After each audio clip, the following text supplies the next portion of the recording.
여러분, 제가 설교를 요즘 길게 하지 않잖아요. 그러니까 말씀을 집중해서 이 시간 오늘 우리에게 주시는 말씀의 주제가 무엇이다, 그리고 저 말씀은 우리가 어떤 방식으로 순종하고 들어야 하나님께서 기뻐하시겠다, 그리고 내 삶이 변화될 수 있겠다 하는 것을 집중해서 보시면서 이 말씀을 들어주시길 바랍니다. 자, 바울 사도가 빌립보 교회에 이 간곡한 편지를 쓴 것은 어떻게 교회 생활의 실제를 제대로 펼쳐나갈 것인지를 교훈하기 위함이었습니다. 그래서 이 말씀하시는 가장 우선적인 주제가 이 교회의 하나됨을 위한 가르침, 여기에 이 빌립보서가 집중하고 있다고 제가 여러분들에게 이 말씀을 차근차근 설명하면서 여러분들에게 풀어드렸습니다. 그리고 1장 27절에서 30절 부분에 가보니까 한 마음으로 일치단결하여 믿음에 굳게 서서 대적들에게 대항하는 것이 참으로 우리에게 주어져 있는 우리 신앙의 과제다, 그렇게 빌립보 성도들에게 바울이 말하고 있는 것을 봤습니다.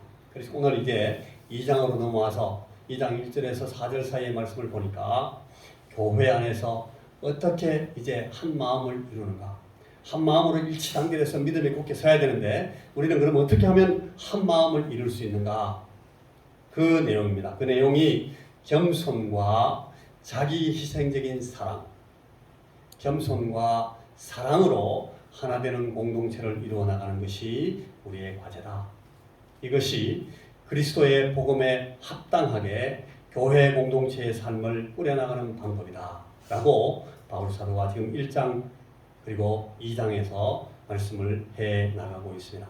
그래서 오늘 우리 하나 되는 교회라는 이 제목 주제의 네 번째 시간으로 겸손은 구원 얻은 삶을 사는 실제다 하는 말씀을 우리가 이 시간 몇 절 구절을 통해서 잠시 더 보겠습니다.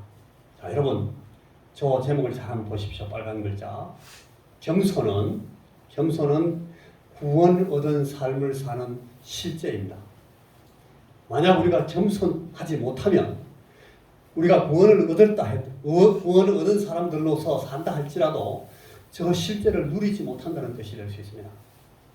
겸손하게 사는 것을 통해서 내가 구원받았구나 하는 것을 실습하고 실제로 경험하게 된다는 거예요.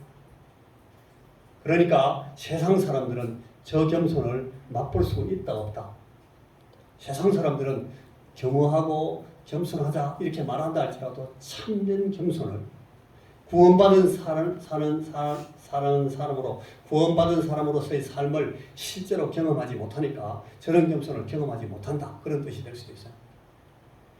우리 예수님 그리스도, 많은 그리스도 가운데 우리 예수님 그리스도, 그죠? 이 예수님 그리스도의 겸손, 이 겸손을 드러내 보이는 문맥이 바로 그 빌립보서 2장 1절, 2절, 3절, 4절 그리고 그 뒤에 나오는 그런 구절들입니다. 놀라운 예수님 그리스도께서 하나님의 본체시지만 하나님과 동등됨을 취할 것으로 여기지 아니하시고 사람의 죄인의 몸을, 종의 몸을 입고 땅에 오신 그 겸손함을 쭉 설명하는 구절 바로 앞에 오늘 우리 그 본문이 있습니다. 예수 그리스도의 겸손을 드러내 보이는 그 문맥에서 우리에게 겸손을 실제화하는, 겸손을 경험하는, 겸손을 통해서 구원받은 사람의 삶을 경험하는 그런 행동 지침들을 우리에게 주고 있습니다. 거기 특별히 오늘 읽은 그 본문에는 허영심을 버리고 겸손하게 행동하라, 이 직접적인 그런 말씀으로 오늘 우리 한국교회에 너무나 절실한 교훈 한 가지를 주고 있습니다. 저는 한국 사람이고 저는 한국교회 목사입니다. 그리고 제가 선교사로 27년간 일했지만 제가 그래도 제일 잘 아는 교회는 한국교회입니다. 그리고 한국교회 목회자의 가정에서 자랐고 한국교회 안에서 제가 사역하면서 경험한 교회가 10교회가 넘습니다. 10교회가 뭐라? 30교회가 넘습니다. 그런데 그 교회들을 계속 섬기면서 제가 계속 생각하게 되는 한 가지 중요한 이 주님의 말씀에 비추어서 우리 한국교회를 보면서 목사로서 깨닫는 중요한 하나의 도전이 있는데, 우리 한국교회는 너무 허영심을 버리고 겸손히 행동하라는 말씀을 순종하지 않습니다. 우리 오늘 한국교회 안에 한국교회 목회자들, 그리고 한국교회 교역자들, 교회 지도자들, 장로님들과 권사님들과 한국교회 많은 성도들, 한국교회 성도들이 하나님 앞에 들어야 될 굉장히 중요한 하나의 교훈은 오늘 여기 있다고 생각합니다. 허영심을 버리고 겸손히 행동하지 못합니다. 우리 한국교회 허영이 너무 많습니다. 허탄한 자랑을 너무 많이 합니다. 쓸데없는 자랑에 빠져있는 교회들이 너무 많고, 그런 목사들이 너무 많고, 그런 것들을 추구하는 교회 지도자들이 너무 많습니다. 그래서 겸손하지 못합니다. 오늘 사랑과 겸손은 주의 말씀이 우리 그리스도인들에게 요구하는 최고의 덕목이다 하는 것을 우리가 너무너무 자주 듣는데, 여러분, 우리가 이 말씀에 순종하지 못하는 것을 봅니다. 겸손의 반대편에 교만이 있다 하는 것을 우리가 다 잘 알고 있습니다. 하이브리스, 이 교만이라는 말은 여러분, 우리가 생각하는 것처럼 고개를 이렇게 막 숙이고 웅크려가지고 고개를 조아리고 마음을 낮추고 자세를 낮추고 하는 이런 태도를 취하지 않는 것이 교만이 아니라, 이 하나님의 말씀이 우리에게 서슴없이 고발하고 있는 이 교만의 그 내용은, 이 교만이라는 것이 인간의 근본 문제, 인간 죄악성의 근본 문제다. 그렇게 성경은 말합니다. 여러분, 꼭 한국교회만, 한국의 그리스도인들만, 한국 사람들만 교만한 것이 아니라 인간의 근본 문제가 교만이다. 성경은 그렇게 말합니다. 교만은 인간이 자기 스스로를 하나님의 자리에 밀어 올리는 그런 마음과 태도입니다. 이것이 교만입니다. 여러분, 우리가 지금 보고 있는 이 신약 성경을 쓴 헬라 사람들의 그 사상 가운데 헬라 사람들의 그 휴머니즘이 오늘날 이 서구의 인본주의 휴머니즘이 됐습니다.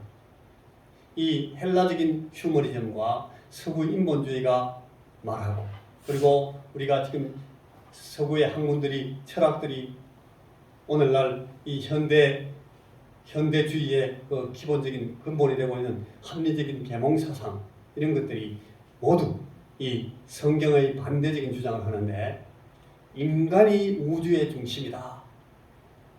우리 인간이 우주의 근본이다.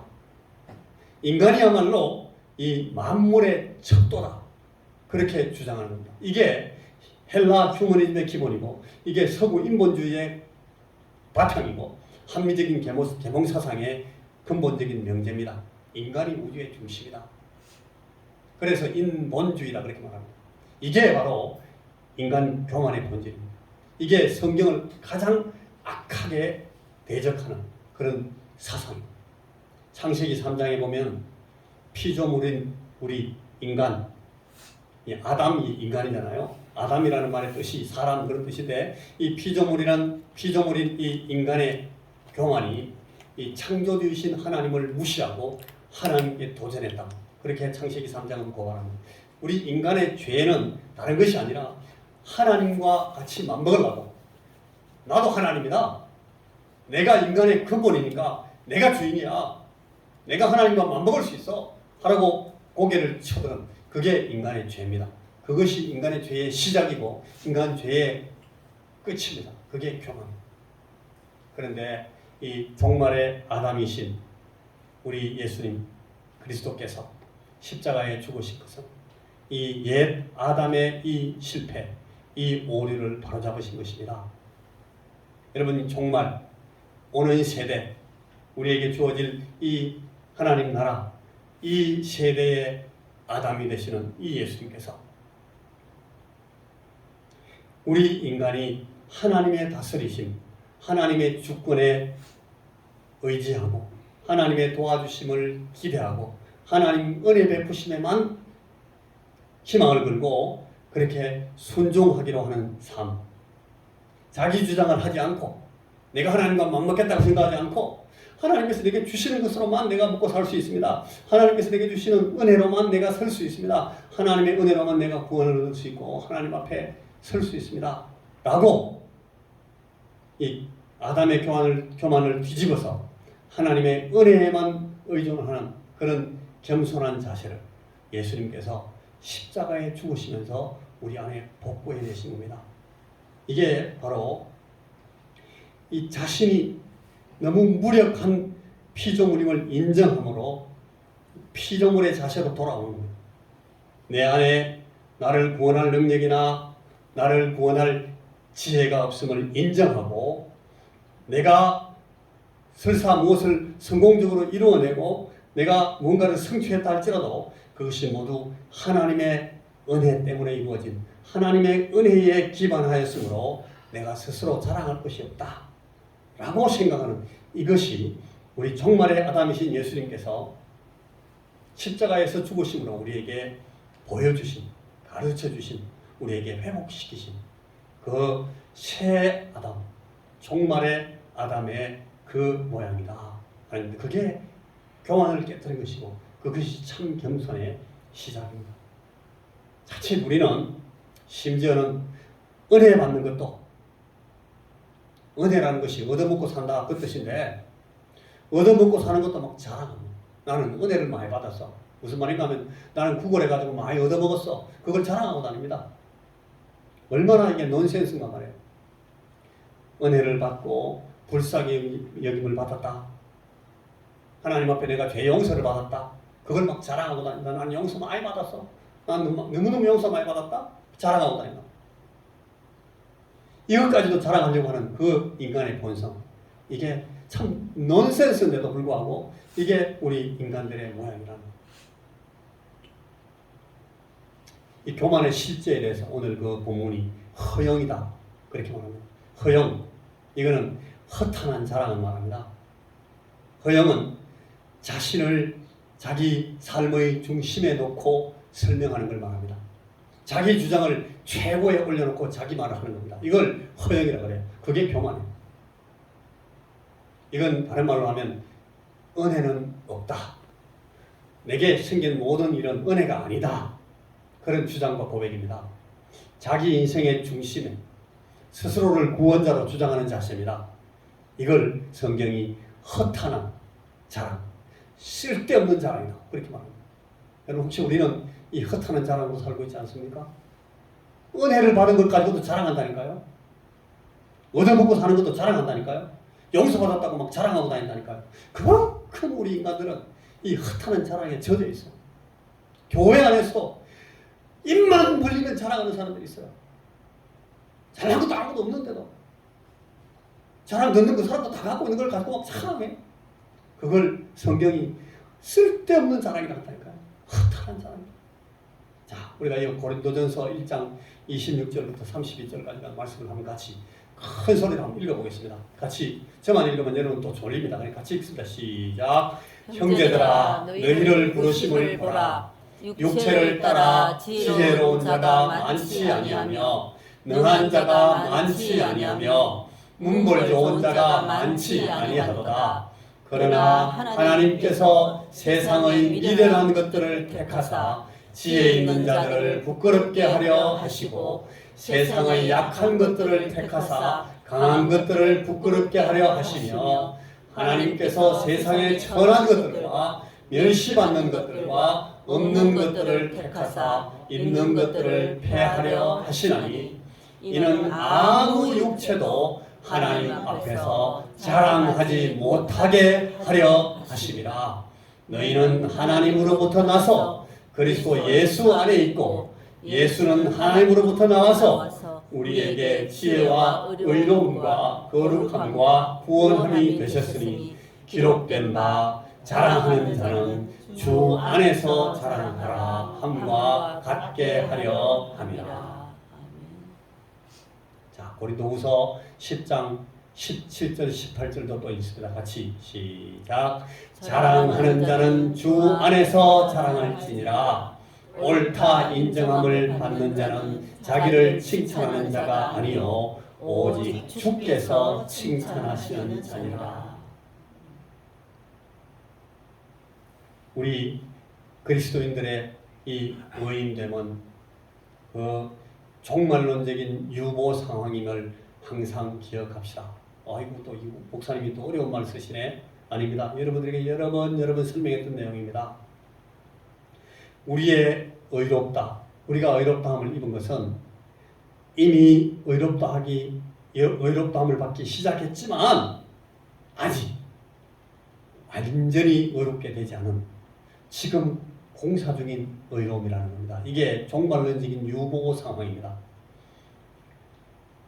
아직은 우리가 의로움을 힘입었다 할지라도, 우리가 그리스도인이 됐다 할지라도, 우리가 예수 믿는 사람이 됐다 할지라도 아직은 거기서 거기입니다. 니나 내나 비슷비슷합니다. 아직 완성되지 않았기 때문에 그렇습니다. 아직 공사 중입니다. 이미 시작되었지만 아직 완성되지 못했습니다. 이게 종말론적인 유보 상황을 설명하는 겁니다. 우리의 의로움도 똑같습니다. 아무것도 자랑할 게 없습니다. 아직 공사 중이면서 뭘 대단히 자랑하는가 말이에요. 겸손히 그리스도인 된 삶을 실제로 살아가는 고백이고 표징임을 망각하면 안 됩니다. 많은 경우에 자기 자랑은 자기 속에 내재한 열등감의 표현일 가능성이 굉장히 많습니다. 여러분 열등감이 뭔지 아시죠? 우리 속에는 사람들마다 다 이 심리학을 공부해보면 열등감이라는 것이 굉장히 크게 우리 마음 가운데 우리 사람의 어떤 정신세계에서 우리의 삶의 태도를 결정하는 데 많이 영향을 주고 있다고 그렇게 가르칩니다. 그런데 여러분 자랑하는 것이 자기 자랑하는 것이요 열등감의 표현이에요.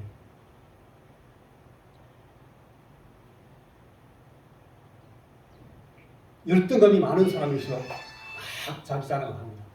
이걸 여러분 꼭 기억하셔야 돼요. 내가 내 속에 아직도 하나님 우리 주님께서 위로하시고 나를 고치시고 나를 바로잡아야 될 그런 열등감이 내게 아직 많은가 보다. 자꾸 내가 자랑이 내 입에서 나오네. 여러분 그렇게 깨달아야 하는 겁니다. 자, 우리 같이 고린도전서 4장 6절에서 7절 다시 똑같이 읽습니다. 자, 정신 차리고 또 읽습니다. 형제들아 시작. 형제들아 내가 너희를 위하여 이 일에 나와 아볼로를 들어서 본을 보였노니 이는 너희로 하여금 기록된 말씀 밖으로 넘어가지 말라 한 것을 우리에게서 배워 서로 대적하여 교만한 마음을 가지지 말게 하려 함이라. 누가 너를 남달리 구별하였느냐? 네게 있는 것 중에 받지 아니한 것이 무엇이냐? 네가 받았은즉 어찌하여 받지 아니한 것 같이 자랑하느냐? 우리 가운데 어떤 사람은 말을 잘해요. 어떤 사람은 막 표정이 너무너무 밝고 좋아요. 어떤 사람은 우리 박미선 집사님 같이 목소리가 좋아서 찬양을 잘해요. 어떤 사람은 다른 사람을 열심히 섬기고 다른 사람의 마음을 잘 이해해가지고 잘 설득하고 다른 사람을 돌보고 이런 걸 또 잘해요. 사람들마다 은사를 주시고 우리에게 하나님께서 한 가지 혹은 두 가지 혹은 세 가지 탁월한 그런 구별된 그런 은사를 주셨다는 거예요. 그런데 그것에 대해서 지금 바울이 말합니다. 누가 너를 남달리 구별해 주셨느냐? 네게 있는 것 중에 받지 아니한 것이 무엇이냐? 그런데 네가 받았는데 그걸 가지고 어찌하여 받지 아니한 사람, 지가 원래부터 갖고 있었던 사람 같이 자랑하느냐? 바울이 지금 그렇게 묻고 있습니다. 여러분, 자랑하는 것은 이 하나님 앞에 실수하는 겁니다. 겸손은 그리스도인 문화의 표징과 척도가 됩니다. 예수 믿고 오랫동안 그리스도인 문화를 축적한 사람들일수록 겸손합니다. 하나의 공동체나 한 민족이 얼마나 기독교 정신과 가치관에 제대로 서 있는지를 보게 하는 척도는 겸손입니다. 여러분 영어를 공부하다 보면 아주 polite, expression. 아주 겸손한 표현이 굉장히 많습니다. 우리는 우리말이 존댓말을 쓴다 뭐 이런 말 하는데 아니에요. 우리말보다 훨씬 영어에 겸손한 법이 많아요. 지금 왜 그럴까 생각해 보면 저 사람들은 오랫동안 미리 예수를 믿어가지고 그리스도 문화에 젖어 있기 때문에 그래요. 여러분 우리말 표현에 아주 습관적인 과장어법이 있다는 것을 여러분 잘 아십니까? 우리말에는 극단어법이 굉장히 많아요. 한국어에. 외국 사람들이 한국어 처음 배우는 사람들이 눈을 크게 뜨고 물어요. 왜 표현을 그렇게 무섭게 강하게 해요? 이게 왜냐하면 우리말에 그런 표현이 많기 때문에. 저도 그래요. 저도 조금 전에 설교하면서 두 번 굉장히 그런 말 두 번 썼거든요. 이 굉장히라는 말이 아주 극단의 법입니다. 설교할 때 혹은 우리가 대화할 때 우리가 자기 표현을 할 때 보면 아주 이런 말을 많이 써요. 굉장히 대단히 이런 말이 없으면 말이 안 되는 수가 있어요. 매우 정말로 저 진주 사람들은 그런 말 애나 진짜로 애나라는 말이 진짜라는 말입니다. 그러다 뒤에다 또 진짜라는 말을 또 붙여요. 진짜로 그런 말을 써요. 이게 한국어에만 있다니까요. 이 극단어법, 이 습관적인 과장어법이 겸손하지 못해서 나옵니다. 이게 그리스도인 문화의 표징과 척도가 돼요. 불필요할 때는 우리가 이런 말 안 써야 되겠어요. 저도 가능하면 아무리 강조하고 싶어도 가능하면 이런 극단한 법을 안 써야 되겠다. 오늘 제가 이 설교 준비하면서 그런 생각을 또 했었습니다. 여러분 오늘날 세상의 허탄한 풍조에 휩쓸리지 마십시오. 교회 공동체는 자기 자랑 콘테스트 모임이 아닙니다. 모이기만 하면 자기 자랑. 이 사람이 자기 자랑, 나도 자랑을 또 찾아야 돼. 또 내 자랑하고, 자기 아들 자랑하고, 자기 돈 버는 자랑하고, 자기 경험에서 막 대단히 아슬아슬한 데서 극적으로 막 이렇게 성공한 그런 경험 얘기하고 막 자랑만 합니다. 간증이 아니에요, 이게. 여러분, 교회에서는 그런 거 하면 안 됩니다. 그게 오늘 방금 봤듯이 하나님 사람들이 하는 일이 아니에요. 오히려 하나님이 베푸신 은혜에 대한 그 믿음, 그걸 가지고 설명하고 그걸 가지고 겸손해지는 것이 이 교회의 모양이라 해야 됩니다. 여러분 은혜라는 말의 뜻이 딴 게 아니에요. 모든 죄와 약함에도 불구하고 기꺼이 하나님께서 당신의 자녀로 우리를 받아주신 것, 이걸 은혜라는 거예요. 따라서 그리스도인들은 자기 과시, 허탄한 자랑, 허영,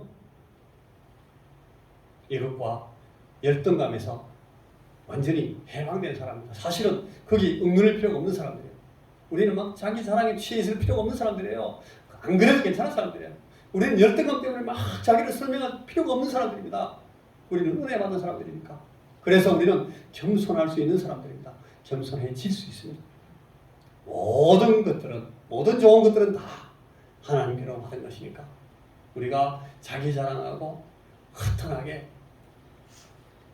자기 과시하는 그런 쓸데없는 자랑에 빠져 있을 필요가 없다는 거예요. 여러분, 겸손한 마음과 겸손한 말, 겸손한 자세, 겸손히 섬기는 태도, 이것은 여러분 매일매일 우리가 구원 얻은 삶을, 은혜 입은 삶을 경험하면서 사는 실제입니다. 이제 무슨 말씀인지 이해하실 수 있죠? 겸손한 사람은, 겸손한 마음을 갖는 사람은, 겸손하게 말하는 사람은, 겸손한 자세로 사는 사람은, 겸손히 섬기는 태도를 갖고 있는 사람은 구원 얻은 삶을 경험하면서 사는 실제를 갖고 있는 사람. 우리 서로 허탄하게 자랑하는 일을 거칩시다. 우리 서로 겸손히 사랑함으로써만 우리의 구원받은 삶을 날마다 체험할 수 있습니다. 자, 한번 따라해 보시겠습니까? 겸손한 마음. 무엇이 겸손한 마음일까요? 생각해 보십시오. 어렵지 않습니다.